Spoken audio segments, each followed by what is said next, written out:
Hi hello friends, welcome to my channel. ಬನ್ನಿ friends, ಇವತ್ತಿನ ನನ್ನ ಬೆಳಗಿನ ರೊಟ್ಟಿನಲ್ಲಿ ಬೆಳಬೆಳಿಗ್ಗೆ ನಾನು ಚಿತ್ರಾನ್ನ ಎಲ್ಲ ರೆಡಿ ಮಾಡಿದ್ದಾಯಿತು. ಚಿತ್ರಾನ್ನ ಮಾಡಿಬಿಟ್ಟು ಬೇಗ ನನಗೆ ಇವತ್ತು ನೀರು ಬಿಡಬೇಕಾಯಿತು. ನೀರೆಲ್ಲ ತುಂಬ ಗಿಡಗಳೆಲ್ಲ ಒಣಗ್ತಾ ಇದ್ದಾವೆ. ಬೇಗ ಬೇಗ ಚಿತ್ರಾನ್ನ ಎಲ್ಲ ಮಾಡಿ ಮುಗಿಸ್ಬಿಟ್ಟು ನಾನು ತೋಟಕ್ಕೆಲ್ಲ ನೀರು ಹಾಯಿಸ್ಬೇಕಾಗಿತ್ತು. ನಮ್ಮ ಕಡೆ ಎಲ್ಲ ಮೋಟ್ರ್ ಲೈನ್ ಅಂತ ಹೇಳ್ಬಿಟ್ಟು ಬೆಳಗ್ಗೆ 3 ಅವರು ಸಂಜೆ 3 ಅವರ್ ಕರೆಂಟ್ ಕೊಡ್ತಾರೆ.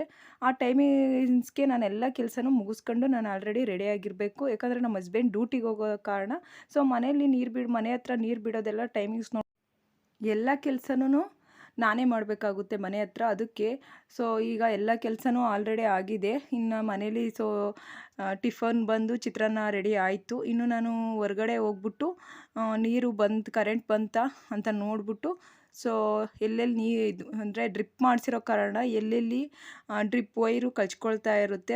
ಅದೆಲ್ಲ ನೋಡಿಕೊಂಡು ನಾನು ವಾಲ್ಗಳನ್ನೆಲ್ಲ ನೋಡಿಕೊಂಡು ನೀರನ್ನೆಲ್ಲ ತಿರುಗಿಸ್ಬೇಕು. ಇಲ್ಲಾಂದರೆ ಇರಬೇಕು ಅಲ್ಲಿ ಕಿತ್ಕೊಂಡ್ಬಿಟ್ಟಿರುತ್ತೆ. ಅದಕ್ಕೋಸ್ಕರ ನಾನು ಇವತ್ತು ಬೇಗ ಚಿತ್ರಾನ್ನ ಮಾಡ್ಬಿಡೋಣ ಬೆಳಗ್ಗೆ ಅಂತ ಹೇಳ್ಬಿಟ್ಟು ಮಾಡ್ತಾಯಿದ್ದೀನಿ. ಯಾಕಂದರೆ ತಿಂಡಿಲಿ ಚಿತ್ರಾನ್ನ ಬೇಗನೂ ಆಗುತ್ತೆ, ತುಂಬ ಟೇಸ್ಟಿಯಾಗಿರುತ್ತೆ. ಅದಕ್ಕೋಸ್ಕರ ಚಿತ್ರಾನ್ನ ನಾನು ಚೂಸ್ ಮಾಡಿದ್ದೀನಿ. ನಿಮಗೆ ನಾನು ಮಾಡ್ತಿರೋ ಚಿತ್ರಾನ್ನ ಇಷ್ಟ ಆದರೆ ನನಗೆ ಒಂದು ಲೈಕ್ ಕೊಡಿ ಅಂತ ಹೇಳ್ತೀನಿ. ಹಾಗೆ ಚಿತ್ರಾನ್ನಕ್ಕೆ ಹೆಚ್ಚಾದ ಒಂದು ಕೊತ್ತಂಬರಿ ಸೊಪ್ಪು ಹಾಕೋದ್ರಿಂದ ಫ್ಲೇವರ್ ತುಂಬ ಚೆನ್ನಾಗಿರುತ್ತೆ. ಕೊತ್ತಂಬರಿ ಸೊಪ್ಪಿಲ್ಲ ಅಂದರೆ ಚಿತ್ರಾನ್ನ ಅನ್ಸ್ಕೊಳ್ಳೋದೇ ಇಲ್ಲ ಅಂತಲೇ ಹೇಳ್ಬೋದು. ಇನ್ನು ನನ್ನ ಚಿತ್ರಾನ್ನ ಮುಗೀತು. ಇನ್ನು ನಾನು ಈಚೆಗಡೆ ಬಂದೆ. ಈಗ ಏನು ಮಾಡೋದು ಈಚೆಗಡೆ ನೋಡಿರ್ಬೋದು.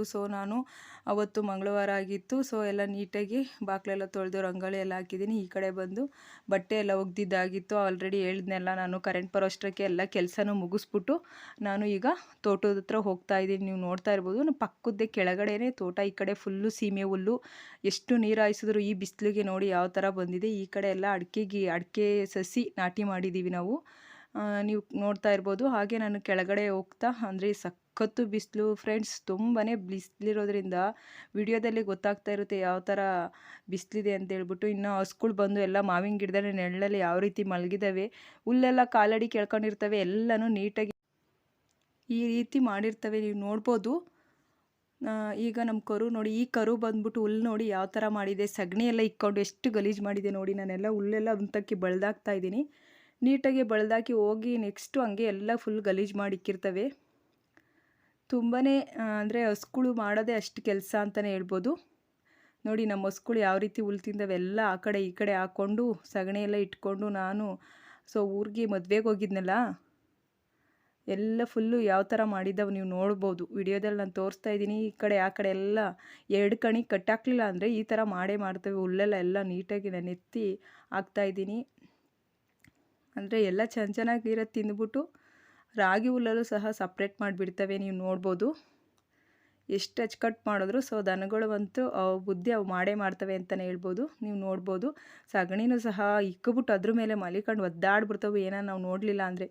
ಇಕ್ಕಿದಿಂದನೇ ಸ್ವಲ್ಪ ಹೊತ್ತಿಗೆ ನಾವು ಸಗಣಿ ಎಲ್ಲ ಹಿಂದಕ್ಕೆ ಎಳೆದ್ರೇ, ಇಲ್ಲ ಅಂದರೆ ಮತ್ತೆ ಅದು ಅದ್ರ ಮೇಲೆ ಮಲಿಕೊಂಡು ಕೆತ್ತಲು ಬಾವು, ಕಲ್ಲು ಬಾವು ಈ ರೀತಿ ಆಗಿ ಹಸುಗಳಿಗೆ ನಾನಾ ರೀತಿಯ ಕಾಯಿಲೆ ಬರುತ್ತೆ. ಅದಕ್ಕೋಸ್ಕರ ಸಗಣಿ ಇಕ್ಕಿದಿಂದನೇ ಈಗ ಸೈಡ್ಗೆ ಎಳಿಬೇಕು. ಹಾಗೆ ಕೆಳಗಡೆ ಕರೆಂಟ್ ಬಂದಿತ್ತು.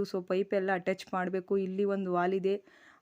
ಇವಾಗ ಇದನ್ನು ಓಪನ್ ಮಾಡಿಬಿಟ್ಟು ಇಲ್ಲಿ ಕಲೆಕ್ಷನ್ ಕೊಟ್ಟು ನಾನು ಇಲ್ಲಿ ಟೊಮೊಟೊ ಸಸಿ ಮತ್ತು ಮೆಣಸಿನ ಸಸಿ ಎಲ್ಲ ಹಾಕ್ಕೊಂಡಿದ್ದೆ. ಅದರಲ್ಲಿ ಬಿಸಿಲಿಗೆ ಎಲ್ಲ ಅರ್ಧ ಹೊರಟೋದು. ನನ್ನ ಅದೃಷ್ಟ ಕೆಲವೊಂದು ಉಳ್ಕೊಂಡಿದ್ದಾವೆ. ನೋಡೋಣ ಬನ್ನಿ ಅವೆಲ್ಲ ಯಾವ ಥರ ಆಗಿದ್ದಾವೆ, ಇದಕ್ಕೆ ನೀರು ಹಾಯ್ಸೋಣ ಅಂತೇಳ್ಬಿಟ್ಟು ಕೆಳಗಡೆ ಬಂದೆ. ಅದರಲ್ಲಿ ಒಂದು 2-3 ಗಿಡದಾಗ ಆಲ್ರೆಡಿ ಬದನೆಕಾಯಿ ಬಿಟ್ಟಿದೆ. ಇನ್ನು ಅಂದರೆ ಕಪ್ಪು ಬದನೆಕಾಯಿ ಸಣ್ಣಗೆ ಬರ್ತಾವಲ್ಲ ಆ ಥರ ಬದನೆಕಾಯಿ. ಈ ಕಡೆ ಸೊಪ್ಪು ಚೆಲ್ಲಿದೆ, ಬಂದಿಲ್ಲ ಸರಿಯಾಗಿ. ಈ 3-4 ಬಾಳೆಗೊನೆ ಎಲ್ಲ ತುಂಬ ಹೊರಟಿತ್ತು. ಎಷ್ಟು ಚೆನ್ನಾಗಿ ಹೊರಟಿದ್ದಾವೆ ಬಾಳೆಗೊನೆ ಅಂತ ಹೇಳ್ಬೋದು, ನೋಡ್ಬೋದು. ಯಾಕಂದರೆ ಬಾಳೆಗೊನೆ ರೇಟೇ ಇಲ್ಲ ಈಗ. ಹಾಗೆ ಒಂದು ಬೆಳ್ಳುಳ್ಳಿ ಅಥವಾ ಈರುಳ್ಳಿ ಯಾವಾಗ ಮೊಳಕೆ ಬಂದಿದ್ದೋ ಒಂದು 10-15 ಈರುಳ್ಳಿನ ನಾನು ತೊಗೊಂಬಂದಿಲ್ಲ ಹಾಕಿದ್ದೆ. ನಮ್ಮ ಕರು ಏನು ಮಾಡಿದೆ, ಇದ್ರೊಳಗೆ ನುಗ್ಗಿಬಿಟ್ಟು ಎಲ್ಲನೂ ಸಹ ಮೇಯ್ದಾಕ್ಬಿಟ್ಟು ಹೋಗೋದೆ.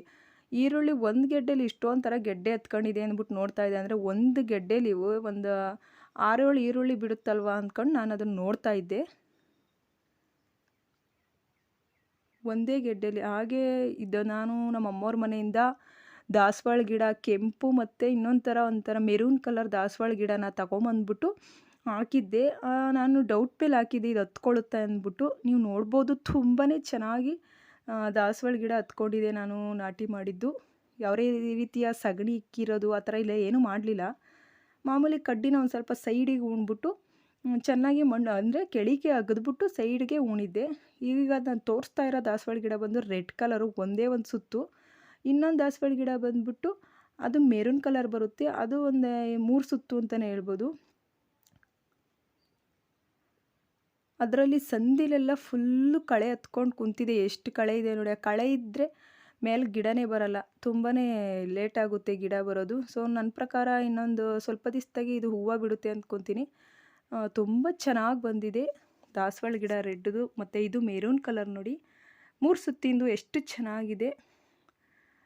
ಮತ್ತು ತುಂಬ ಚೆನ್ನಾಗಿ ಚಿಕ್ಕ ಚಿಕ್ಕ ಗಿಡದಾಗೆಲ್ಲ ಬದನೆಕಾಯಿ ಎಷ್ಟು ಚೆನ್ನಾಗಿ ಬಿಟ್ಟಿದ್ದಾವೆ ನೋಡ್ಬೋದು ನೀವು. ಎಲ್ಲ ಒಂದು ಬ್ಲ್ಯಾಕ್ ಬದನೆಕಾಯಿ ಅಂತಲೇ ಹೇಳ್ಬೋದು. ಒಂದು ಕ್ರೇಟ್ ತೊಗೊಂಬಂದು ಹಾಕಿದ್ರಲ್ಲಿ ಒಂದು ಅರ್ಧ ಹೊರ್ಟೋದು, ಇನ್ನು ಅರ್ಧ ಚೆನ್ನಾಗಿ ಹತ್ಕೊಂಡಿದ್ದಾವೆ. ತುಂಬ ಚೆನ್ನಾಗಿ ಬಂದಿದ್ದಾವೆ ಬದನೆ ಗಿಡಗಳು. ಇನ್ನು ನಮ್ಮ ಕರು ಸುಮ್ಮನೆ ಸೈಲೆಂಟ್ ಆಗ್ಬಿಟ್ಟಿತ್ತು, ಯಾಕೆ ಅಂತ ಗೊತ್ತಿಲ್ಲ. ಇನ್ನು ಟೊಮೊಟೊ ಗಿಡದಲ್ಲಿ ಅರ್ಧ ಟೊಮೊಟೊ ಹಣ್ಣೆಲ್ಲ ಉದುರೋಗ್ಬಿಡ್ತು. ಅದೇ ಹೇಳಿದ್ನಲ್ಲ, ಕರು ಕಿತ್ಕೊಂಡೋಗಿ ಎಲ್ಲ ಮೇದ್ಬಿಟ್ಟಿತ್ತು. ಇನ್ನೊಂದು 2-3 ಟೊಮೊಟೊ ಹಣ್ಣು ಬಿಟ್ಟಿದ್ದಾವೆ, ನೋಡೋಣ ಅವೇನಾದರೂ ಸಿಗ್ತಾವೋ ಇಲ್ಲ ಅದು ಏನಾದರೂ ಕರಿಂಬಾಯಿಗೆ ಹೋಗ್ತಾವೋ. ಎಷ್ಟೇ ಮಾಡಿದ್ರು ಕಿತ್ಕೊಂಡೋಗಿ ಈ ರೀತಿ ಮಾಡಿತ್ತು. ತುಂಬ ಚೆನ್ನಾಗಿ ಬಿಟ್ಟಿದ್ದಾವೆ ಟೊಮೊಟೊ ಹಣ್ಣು ನಾಟಿ ಮಾಡಿದ್ದು. ತುಂಬ ಚೆನ್ನಾಗಾಗಿದೆ ಟೊಮೊಟೊ ಗಿಡ. ಈ ವಿಡಿಯೋ ಇಷ್ಟ ಆದರೆ ಲೈಕ್ ಮಾಡಿ, ಶೇರ್ ಮಾಡಿ, ಕಮೆಂಟ್ಸ್ ಮಾಡಿ ಅಂತ ಹೇಳ್ತಾ ಇಲ್ಲಿಗೆ ಇವಳಾಗ ಕಂಪ್ಲೀಟ್ ಮಾಡ್ತಿದ್ದೀನಿ. ಟೇಕ್ ಕೇರ್, ಬಾಯ್.